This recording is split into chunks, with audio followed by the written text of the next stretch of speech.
আবারও ভাঙল এরশাদের জাতীয় পার্টি। দশম জাতীয় কাউন্সিলে জিএম কাদেরকে বাদে নতুন কমিটির চেয়ারম্যান হয়েছে ব্যারিস্টার আনিসুল ইসলাম মাহমুদ, আর মহাসচিব হয়েছে রুহুল আমিন হাওলাদার। অতীতের রাজনীতি নিয়ে দেশবাসীর কাছে নিঃশর্ত ক্ষমা চেয়েছে জাতীয় পার্টির নতুন কমিটি।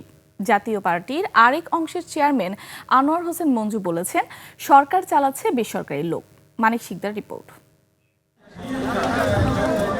নানা নাটকীয়তার পর জিএম কাদেরের নেতৃত্ব অস্বীকার করে হলো জাতীয় পার্টির দশম কাউন্সিল। জাতীয় পার্টির আরেক অংশের চেয়ারম্যান আনোয়ার হোসেন মঞ্জু বলেন, ৫ আগস্টে গণ অভ্যুত্থানের পর গণমানুষের মুক্তির কথা থাকলেও দেশে অবিশ্বাস্য দখলবাজি চলছে। এমন পরিস্থিতি অতীতে কখনোই হয়নি। দখল হচ্ছে, চাঁদা হচ্ছে, নিয়ম কানুনের ভিতরে নাই। কিন্তু আমাদের দুঃখ লাগে যে এই দেশে যারা রাজনীতি করেছে, এই দেশের মানুষের সাথে যারা সংগ্রাম করেছে, আন্দোলন করেছে, তাদেরকে বাদ দিয়ে এখন দেশ কারা চালাচ্ছে? Non government. গভর্নমেন্ট চালাচ্ছে কারা? Non government. জাতীয় পার্টি জনগণের দল উল্লেখ করে নতুন চেয়ারম্যান বলেন, বিভাজনের রাজনীতি বাদ দিয়ে নিরপেক্ষ, অবাধ ও সুষ্ঠু নির্বাচন করতে হবে।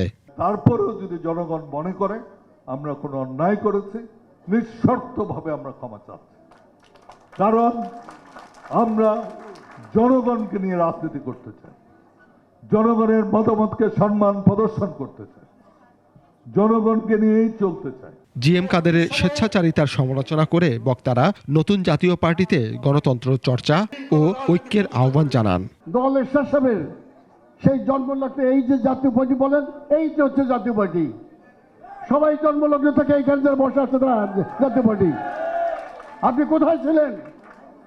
আমরা যখন জাতীয় পার্টি করছি ঘরে ঘরে, আপনি তখন কোথায় ছিলেন? যিনি বাংলাদেশি ইতিহাস পাল্টে দিয়েছেন তাকে বলে স্বৈরাচার। উনি স্বৈরাচারের এক ভাগও না, আর যারা বলে তারা হলো 1000% স্বৈরাচার। আগের কমিটি বিলুপ্ত করে নতুন কমিটির চেয়ারম্যান ব্যারিস্টার আনিসুল ইসলাম মাহমুদ, কো চেয়ারম্যান কাজী ফিরোজ রশিদ ও মহাসচিব এবিএম রুহুল আমিন হাওলাদার নির্বাচিত হয়েছেন। মানিক শিকদার, 21 টেলিভিশন, ঢাকা।